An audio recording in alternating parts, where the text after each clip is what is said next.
bad news for skiers. Snow season in the U.S. has shrunk by an average of 34 days, according to an AGU study.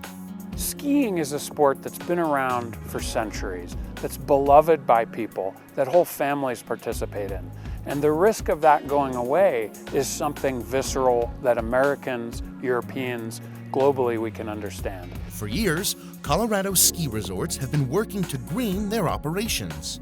All the operational things we do, hydroelectricity, local beef, electrified buildings, those are really important. They're part of being a good citizen and good business management, but they're not a climate change solution. The next step, taking a bigger role to help people understand the impact of climate change. Overall, business as a whole has simply kept its head down when it really needs to say, look, we care about this issue, it threatens our economies, and we need action. We have to wield power in ways that are uncomfortable and difficult and require voice and require taking actions that haven't historically been the purview of corporate America. Arapahoe Basin is one resort leading the charge.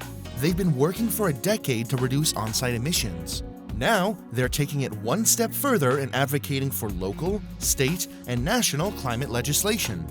Last year, we authored a letter to our nationally elected Colorado delegation, so all of our senators and congresspeople, asking for support of the Inflation Reduction Act and specifically the climate policy. When the ski industry steps forward and the outdoor industry steps forward and brands step forward and advocate for things like the Inflation Reduction Act, changes like those really move the needle in terms of overall carbon output from United States emissions. Skiers say they support any action that will help the planet and keep the powder on the resorts.